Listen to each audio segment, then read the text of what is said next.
What is up, everybody? It is Garrison here, and today I'm going to be talking about the Nishika N8000 and how to make those awesome, really cool stereoscopic 3D GIFs that you've been seeing everywhere on Instagram and all kinds of music videos. I just realized I really need to take off my glasses.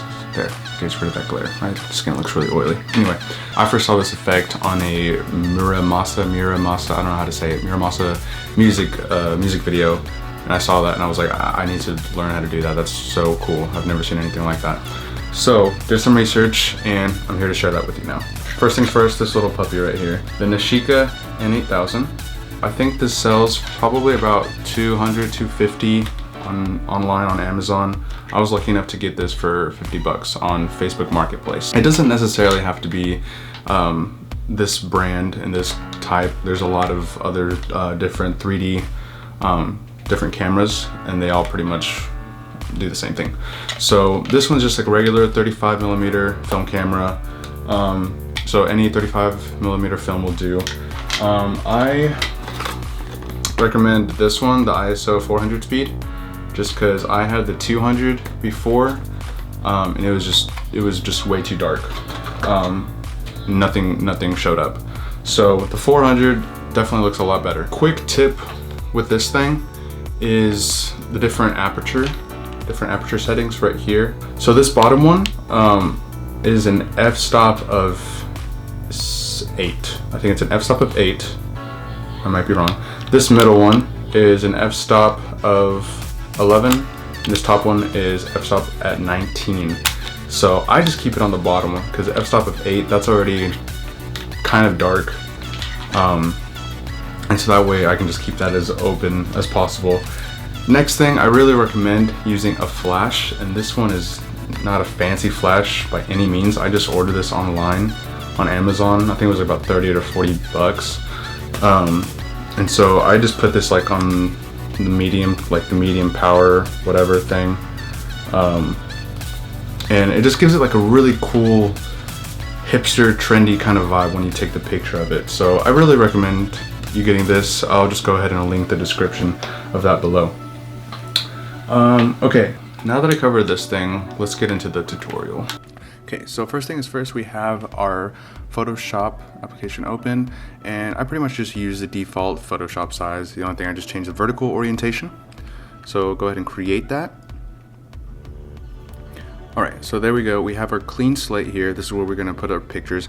And I should have mentioned this earlier, but wherever you get your film developed, make sure to get it digitized. I had it put on a disc and it helped me out tremendously. So here we go. We're going to have some photos of my friend Kyle. We're going to pick on him. And so we got those 4 photos. We're going to drag this first one in.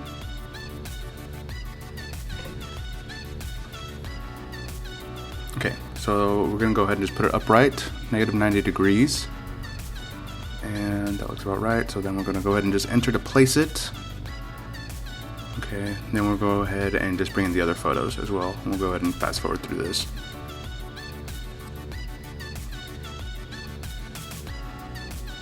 Okay, now that we got our photos placed, all right, we got them one on top of the other, 1, 2, 3, and so this bottom one, that's going to be your base one. Okay. So we're going to set the invisibility off on the middle ones, and we're going to focus on that top one. So change the opacity to 40%. Okay, so now you can go ahead and kind of see the little difference right there. And I realized when you're taking photos of people, it's a lot easier to match up their eyes. So you're going to go ahead and just match up the eyes. There we go. That looks about right. Yeah, set the opacity back up to 100%. Turn the invisibility off and go on to the next one. So same thing, opacity at 40%. We're going to go ahead and place it on the eyes. Okay, that looks good. So change that back up to 100%. Turn the invisibility off and on to the next one. 40% opacity. And once again, you're gonna place the eyes. Sometimes Photoshop can be a little butt, so you have to zoom in to make sure it's nice and precise.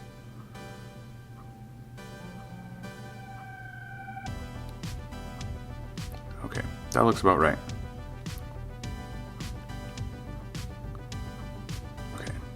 So change that back up to 100% opacity. Go ahead and change the visibility on those. So we got our photos, 1, 2, 3, 4. Okay, so you're gonna go to Window and Create Timeline. All right, so you can kind of play around with the speed. But I've noticed the speed that I like is 4 frames per photo.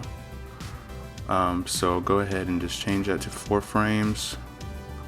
This next one to 8 frames, and the top one to 12 frames. And so again, we're gonna go ahead and cut that top one off, set that back to 16 frames. Next one to 20 frames. This one at 24. And this last one also at 24. Yeah, it's really important to cut off that last one as well, because it's gonna be on a loop. 1, 2, 3, 4. So it's just gonna keep repeating. So go ahead and just change the loop, make sure the loop playback is checked, hit the space bar, and there you go. So you pretty much got your GIF at this point. Last thing we need to do is go ahead and just change the crop. I like to put my cursor, making sure that it's on top of the 4th photo. It just helps me align it because you can kind of see all the different photos that are stacked on top of each other. So then you're going to go ahead and just crop it. And Photoshop helps you out with those pink and dotted lines, making sure everything's aligned. And then you just hit enter to place it. Hit the space bar just to check it, and boom. Yeah, so there you go. So you pretty much got your GIF at that point. So make sure just to save it. I'll go ahead and save this as Kyle 2 since I already did one. Okay, and then hit that render button at the very bottom.